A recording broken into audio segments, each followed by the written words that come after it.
Hola, ¿qué tal mis queridos amigos? Dios les bendiga. Bienvenidos nuevamente a la continuación de este estudio que estamos haciendo de la Biblia.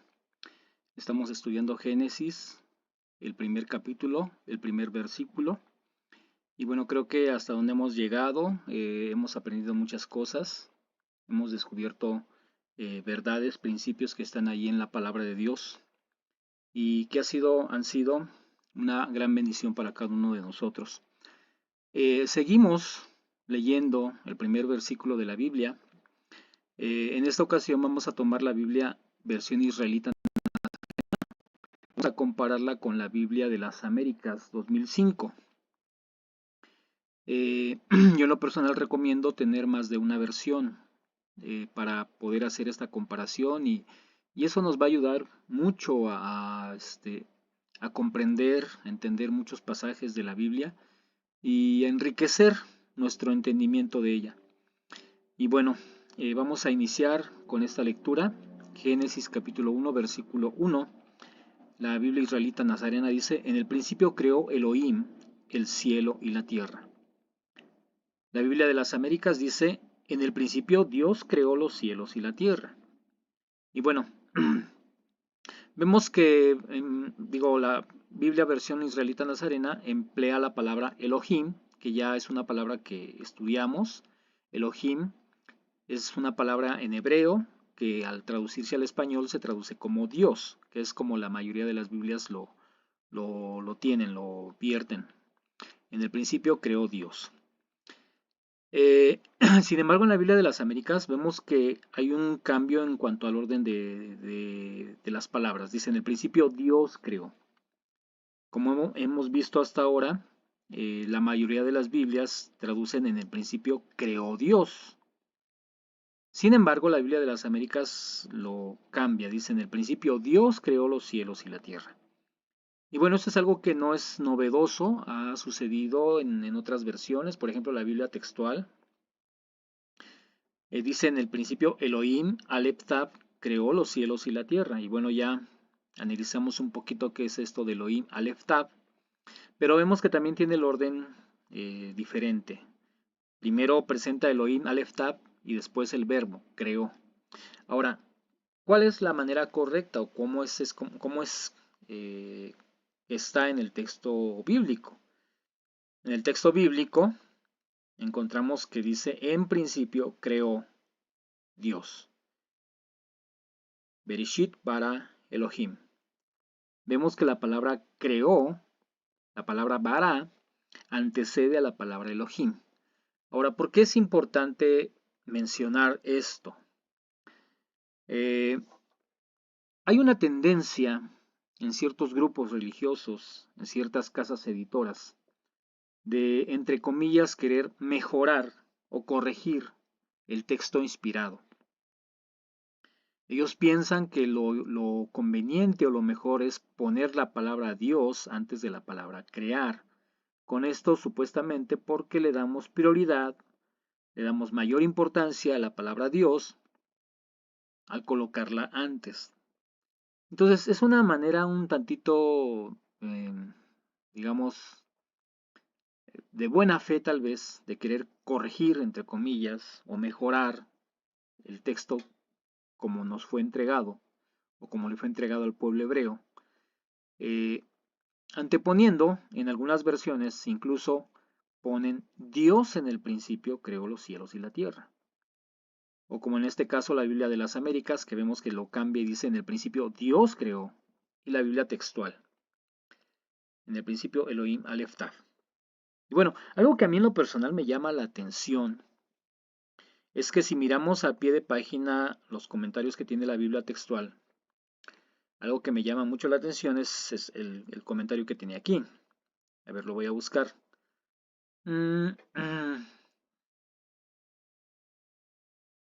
Dice, fíjese, a partir de la coma, dice: porque en las tareas de traducción bíblica poco importa lo que el traductor opina o lo que el lector siente, sino lo que Dios dice.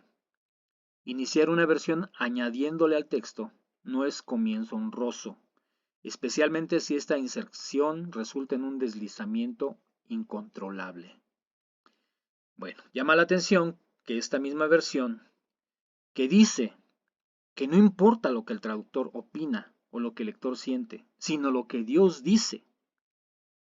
Y habla acerca de que no es un comienzo honroso tratar de insertar, tratar de mejorar, tratar de corregir el texto tal cual fue entregado por Dios. Llama la atención que ellos mismos corrigen en cierta manera el orden de las palabras y anteponen la palabra Elohim antes de la palabra creó. En lo personal se me hace una contradicción, se me hace que ellos mismos están poniendo la medida en cuanto a lo que, en este caso, en cuanto al haber hecho este cambio. ¿Por qué? Porque en su lógica ellos en cierta manera pensaron que era mejor hacerlo de esta manera que como está escrito originalmente o como fue entregada la revelación por Dios. Creo que es absurdo querer ayudar a Dios, es absurdo querer corregir lo que Dios nos entregó o queriendo mejorar en cierta manera la revelación de Dios, haciendo algunos ajustes de aquí para allá para que se acomode mejor, para que se entienda mejor, para que suene mejor. Creo que es un gran error que han cometido algunas casas editoras de la Biblia y que, bueno, lo vemos aquí. Y como el mismo comentario lo dice, no importa lo que el traductor piensa o siente, sino lo que Dios dijo. ¿Sí? Entonces, lo que Dios estableció en su palabra, si nos apegamos al texto hebreo, dice, en principio creó Dios. Primero está la palabra bara antes que la palabra Dios. Y creo que esto tiene una razón de ser. Ahora, voy a dar mi opinión. Sin embargo, no pretendo de ninguna manera que esta sea la opinión definitiva o que sea infalible. Simplemente es como yo lo entiendo. Y yo lo entiendo de que no hay error en el texto y que no tenemos por qué mejorar o alterar el orden en que Dios o se nos fue entregada la Biblia, porque tiene una razón de ser. Creo yo que el hecho de que la palabra creó, la palabra bara, esté antes de la palabra Elohim, obedece a que eh, el hecho de que Dios haya creado, el hecho de que el Eterno haya creado todas las cosas, les haya dado forma, los haya traído a la existencia, y haya sido Él el que haya producido y dado origen y sentido de ser a las cosas, es lo que a final de cuentas lo acredita o lo representa como Dios. Mire, pongo un ejemplo. En cierta manera, un hombre puede tener toda la capacidad física, económica, puede tener la profesión, el trabajo, la fuerza física, la salud para ser padre. Pero no es hasta que es padre, no es hasta que se convierte en padre, que él puede decirse padre.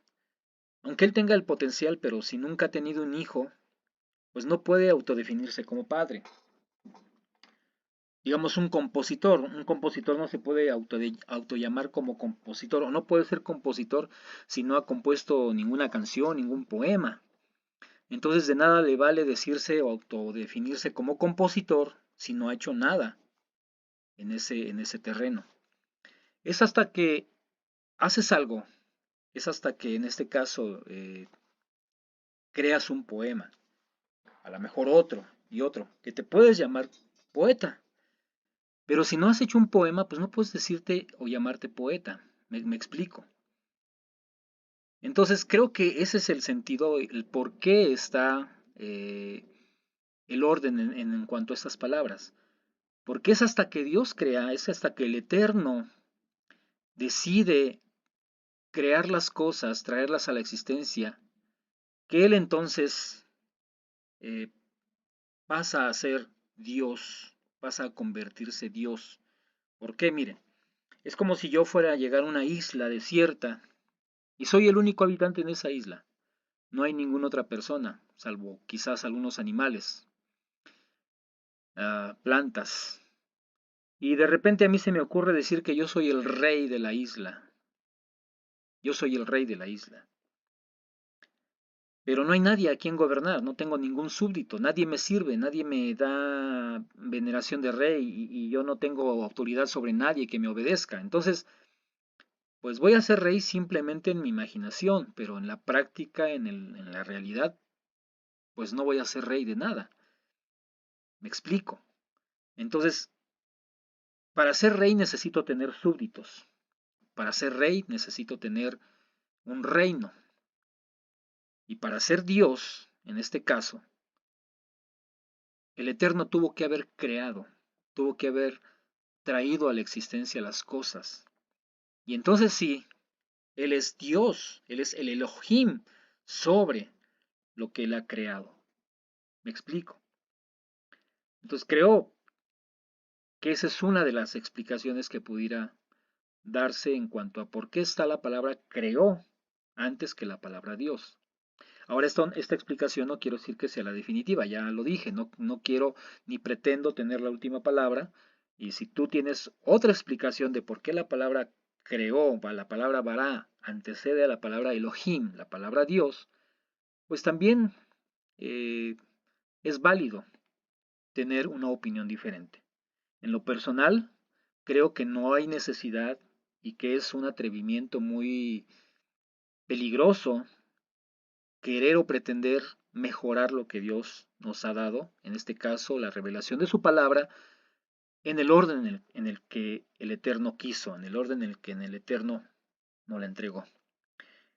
Bueno, entonces después de esto que ya hemos visto, dice que Dios creó los cielos y la tierra.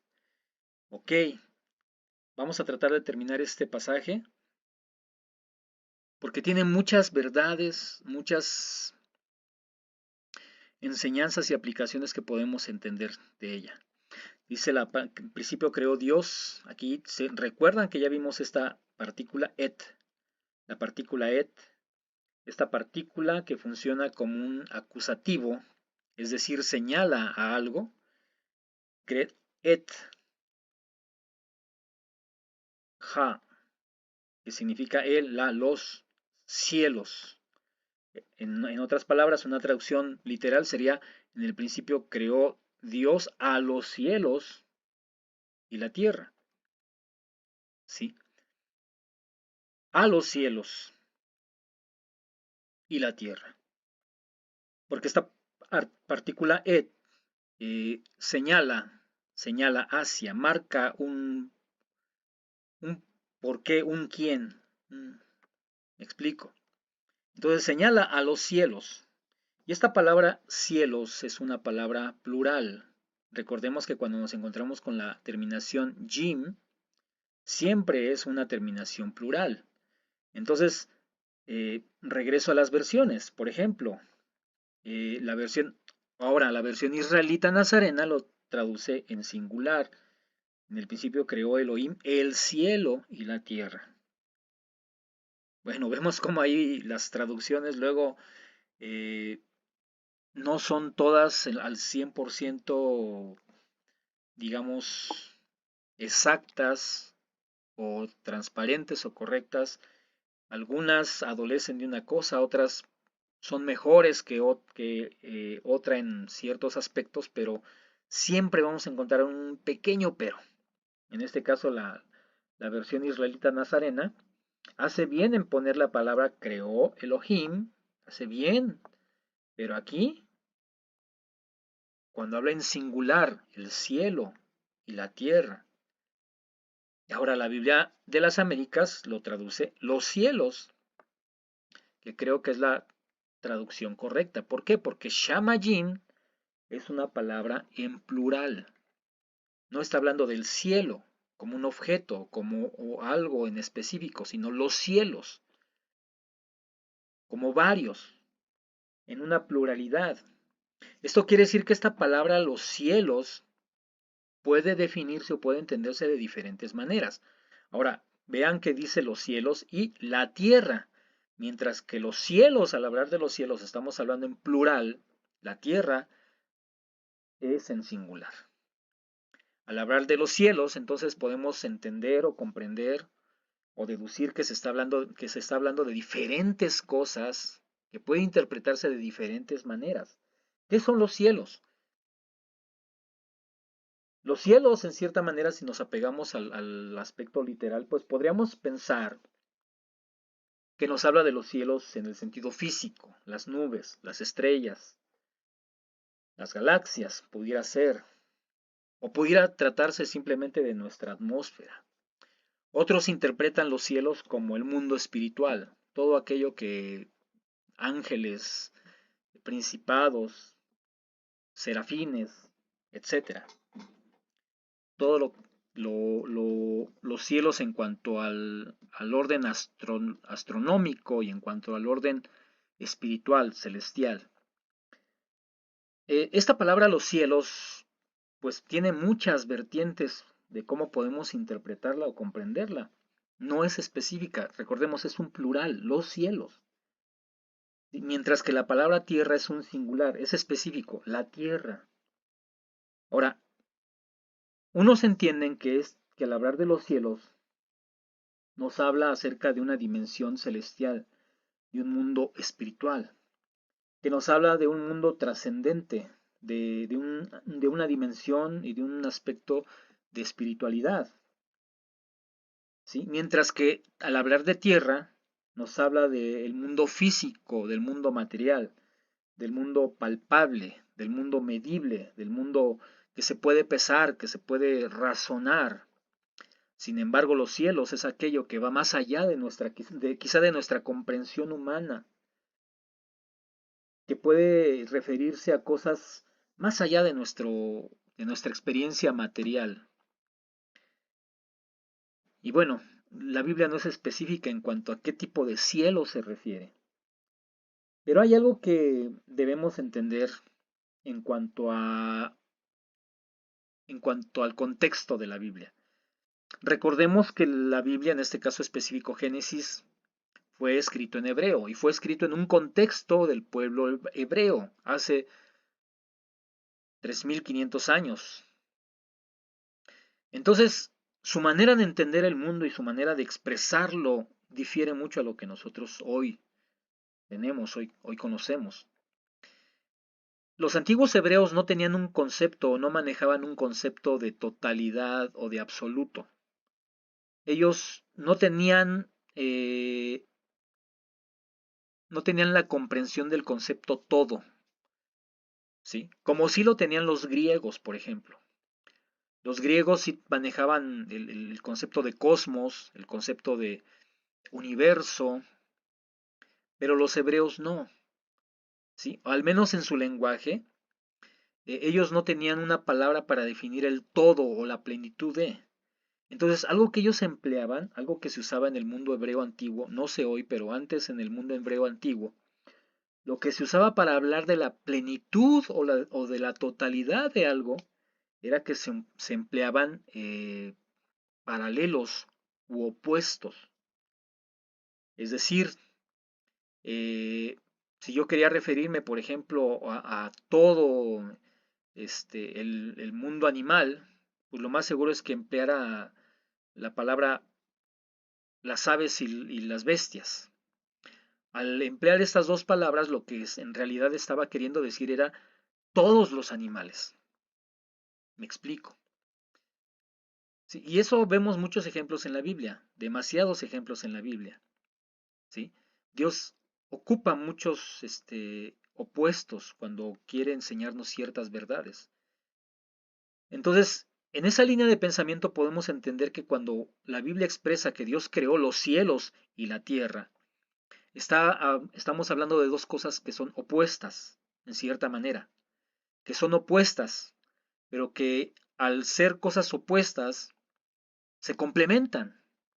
O sea, una realidad no anula a la otra, sino que se complementan. Al hablar del mundo de los cielos y el mundo de la tierra, lo que en realidad el autor quiso expresar es que Dios es creador de todas las cosas, de todo el universo. Gloria al Señor. O sea, no hace falta especificar que Dios creó esto y aquello y aquello y aquello en tal orden. No, simplemente al decir creó Dios los cielos y la tierra, lo que está diciendo es Dios creó todas las cosas en su plenitud, en totalidad. Es decir, Dios es el autor, el consumador, el hacedor, el creador. Ahora sí podemos emplear la palabra todo, o de, o de la plenitud de todas las cosas. Gloria al Señor.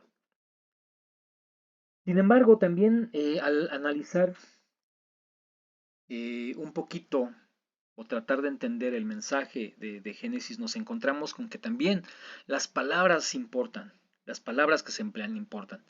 Y lo que vemos es que cuando Dios dice que crea los cielos, primero, en primer orden, están puestos los cielos y después la tierra.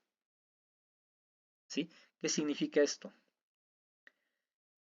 Esto me hace recordar, por ejemplo, cuando Jesús en alguna ocasión, déjenme irlo buscando aquí en el libro de Mateo capítulo 6, versículo 33.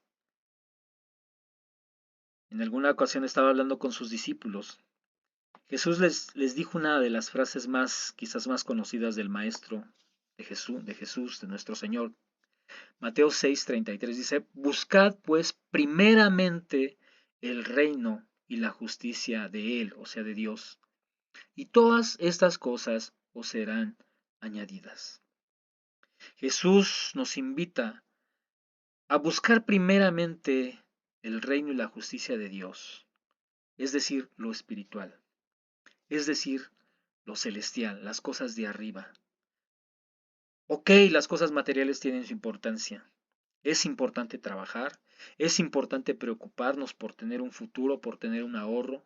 Es importante ocuparnos en nuestra educación, en nuestra formación, en nuestra capacitación. Es importante tener trato social con nuestra familia, nuestros amigos. Todo eso es importante, amigo. Todo eso es necesario.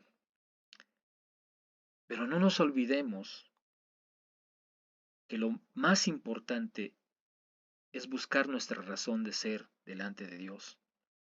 Y esa es la invitación que Jesús está haciendo. Busca primeramente el reino de Dios y su justicia. Y todas estas cosas, todo lo terreno, todo lo material, todo lo palpable, todas tus necesidades físicas, económicas, sociales y todo esto van a ser añadidas. Solamente serán una añadidura. Pero lo importante es que busques primeramente lo celestial. Ese es el orden que Dios dejó. Primero lo celestial y después lo terrenal. Primero los cielos y después la tierra. ¿Qué quiere decir? Que cuando Dios crea las cosas, primero crea, por decirlo así, el aspecto espiritual y luego crea el aspecto material. De manera que nosotros, amigo, hermano, tenemos que aprender también a seguir ese orden en Dios. ¿Por qué? Mire, bueno, vamos a ver otro pasaje muy importante, muy valioso, en el Evangelio, perdón, en la carta de Pablo a los Colosenses, Colosenses capítulo 3, versículo 2. Pablo nos dice, pensad en las cosas de arriba, no en las de la tierra. En el versículo anterior dice, puesto que fuisteis resucitados juntamente con Cristo, buscad las cosas de arriba, donde está sentado Cristo a la diestra de Dios. Pensad en las cosas de arriba, no en las de la tierra. ¿Qué nos está diciendo Pablo? Que tenemos que volvernos unos monjes y volvernos unos, eh, mm, no recuerdo ahorita la palabra, gente que se va a las cuevas, a las montañas, y dejarnos de ocupar en lo material y en las cosas necesarias de cada día, pagar la cuenta del teléfono, pagar la cuenta del internet, pagar el seguro social. No, pero que nuestro pensamiento esté puesto en las cosas de Dios, que nuestro pensamiento esté puesto siempre en agradar a Dios y en buscar su voluntad. Creo que ese es el pensamiento, lo que nos está diciendo Pablo, que es acorde a lo que nos dice Jesús. Busca primero el reino de Dios y su justicia, y todo lo demás será añadido. Ahora quiero llevarte a otro texto que también creo que es importante. El libro de Eclesiastés, capítulo 1, versículo 14. Fíjate lo que dice. He visto todas las obras que se hacen debajo del sol, y he aquí todo es vanidad y correr tras el viento. Todo lo que se hace debajo del sol es vanidad y correr tras el viento. Qué palabras tan difíciles de entender. ¿Qué quiere decir? Que ya no vale la pena esforzarse, no vale la pena trabajar, no vale la pena querer hacerse de un futuro, al cabo todo es vanidad. Depende, depende. Ahorita vamos a entender que los cielos nos hablan del objetivo de Dios para nosotros, del propósito de Dios, pero el Eretz, la tierra, claro que el mundo material es importante, claro que el mundo del día a día hay que darle atención, pero es el campo de batalla, por decirlo así. Es el campo que hay que labrar. Todos aquí, amigo, hermano, que me escuchas, todos venimos a este mundo con un propósito. Todos venimos a este mundo a cumplir una misión. Dios tiene algo para nosotros. Dios no nos creó al azar, o accidentalmente, o ciegamente. Dios nos hizo a todos con un propósito. Venimos a este mundo, a esta Eretz, para labrar y para trabajar con miras a lo espiritual, con miras a las cosas de arriba, como nos dice Pablo, con miras a buscar primeramente el reino de Dios y su justicia. Entonces, sí importa el mundo material, sí importa el Eretz, sí importa las cosas que hacemos día a día, sí importa trabajar, sí importa esforzarnos, sí importa ahorrar, sí importa educarnos, sí importa. Pero lo que más importa es que todo esto que hagamos, lo hagamos con miras a las cosas del cielo. Es decir, de alguna manera, el Eretz, la tierra, es el tránsito. Es simplemente el tránsito que todo ser humano venimos a atravesar, que todos venimos a este mundo a vivir 25, 30, 50, 70, 85, 90, 100 años, no lo sé, o quizá menos. El tiempo que tú hayas o que tú estés viviendo, la edad que vayas a vivir, amigo, estás en un tránsito, estás en tu comarca, en tu campo de vida. ¿Qué vas a hacer? ¿Qué vas a hacer? ¿Vas a desperdiciar tu vida? ¿Vas a concentrarte nada más en lo material, en la diversión, en el entretenimiento, en la riqueza, en el placer, y te vas a olvidar que después de esta vida hay algo más, hay algo más allá? Que esta vida solamente fue el tránsito en el cual tú ibas a trabajar tu tierra. Tú vienes a trabajar tu tierra, tú vienes a labrar tu tierra, tú eres. Pero ¿qué vas a cosechar al final de tu vida?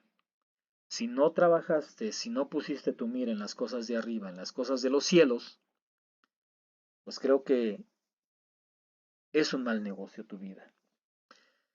Ahora, esta palabra cielos es la palabra shamayim.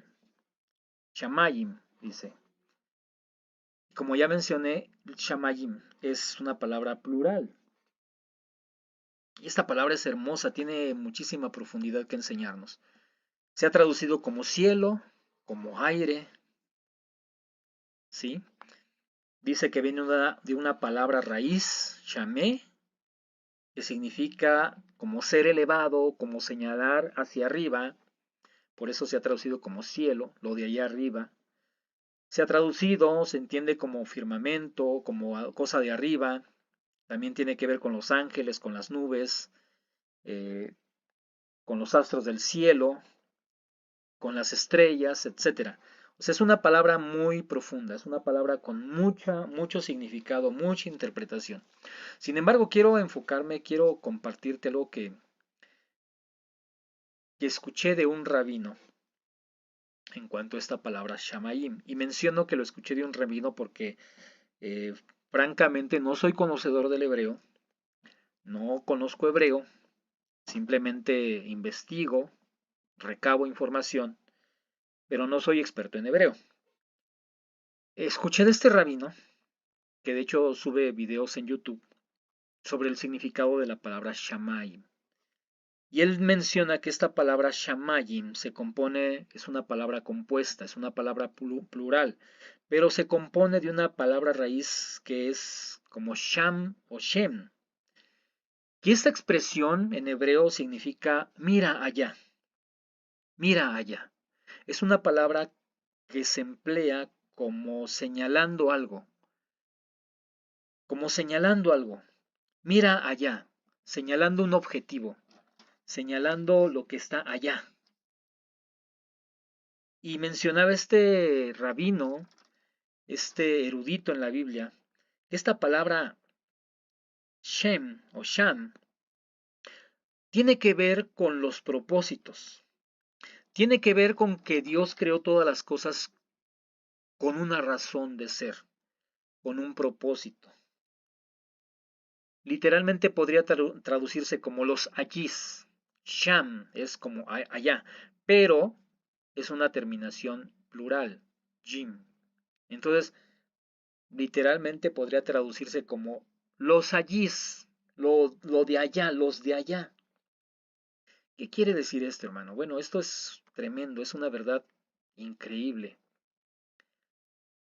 Es correcto que se haya traducido la palabra Shamayim como los cielos, es correcto. Sin embargo, el significado, el mensaje de esta palabra, desde su raíz original hebrea, tiene mucho que enseñarnos. ¿Y qué es lo que nos está diciendo? Que Dios creó primero los allís, es decir, los propósitos, es decir, el objetivo, lo ideal, lo pleno, lo trascendente, lo eterno. Gloria a Dios. Esta palabra Shamayim quiere decir que cuando Dios decidió crear, iniciar su obra de creación, una de las cosas que hizo primero fue establecer sus propios motivos y sus propios objetivos en cada cosa. Por eso, amigo, hermano, no podemos simplemente decir que yo soy un accidente, que yo vine por evolución, que mi vida no tiene razón de ser o a nadie le importa, porque sí le importa a Dios. Dios estableció los allís, los motivos, los objetivos, las razones de ser, los propósitos, y sus propósitos son plenos, son trascendentes, son eternos. Entonces, esta palabra shamayim tiene que ver con lo elevado, como ya lo vimos aquí en su raíz. Shamé, ser elevado, o sea, mirar hacia arriba, mirar hacia lo que está ahí arriba. Entonces, amigo, hermano, el mensaje que te quiero dejar, ya para terminar este video, es que lo que encontramos aquí en el libro de Génesis es que es cierto que vivimos en un mundo material, es cierto que vivimos en un mundo físico donde día con día hay que esforzarse, trabajar, aprender, luchar, enfrentarnos a problemas, enfrentarnos a necesidades, enfrentarnos a crisis, es cierto.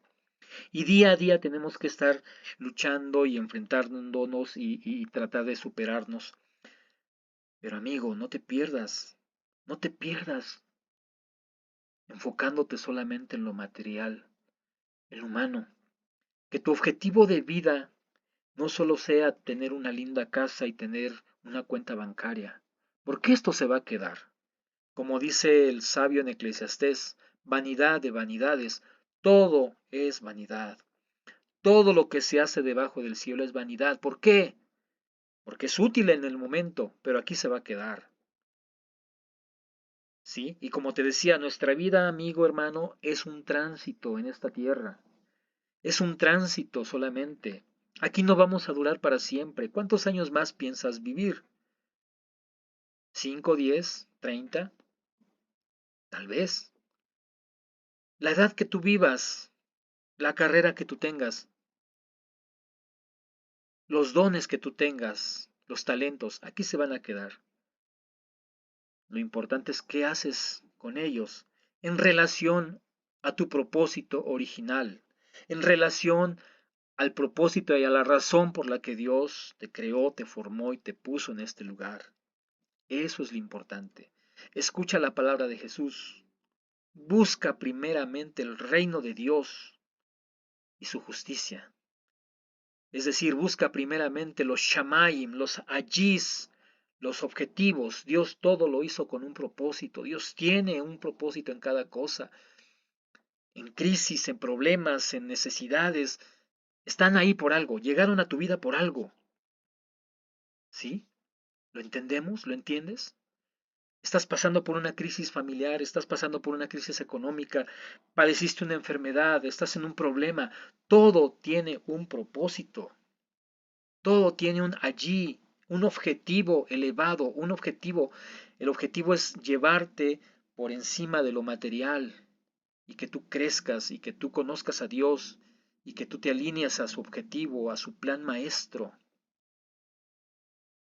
No estoy diciendo que abandones tus responsabilidades, no estoy diciendo que abandones tu familia, no estoy diciendo que te vuelvas un ermitaño o un monje y que te despreocupes de la vida material. No, la vida material es importante, Dios la creó, Dios creó los cielos y creó la tierra. Hay que ponerle atención a la tierra porque la tierra, nuestro día a día, nuestro diario vivir es nuestro campo, es nuestra comarca, es donde estamos sembrando hoy lo que vamos a cosechar allí, allá, en el Shamayim. Gloria a Dios. Espero que este mensaje sea de bendición para tu vida, que lo entiendas, lo desmenuces, lo compartas con alguien, que sea de utilidad y que te inspire a cambiar tu perspectiva de vida. Gloria al Señor. El cielo, hermano, es el ideal. El cielo es a donde tenemos que estar mirando todos los días. La tierra es un tránsito. La tierra es pasajera. La tierra, lo terrenal, aquí se va a quedar. Lo importante es qué vamos a hacer con nuestra vida espiritual. Busca primeramente el reino de Dios y su justicia, y todo lo demás, el Eretz, vendrá por añadidura. Pon tus ojos en las cosas de arriba y no en las cosas de la tierra. Que Dios te bendiga, espero que haya sido de bendición. Dios te bendiga.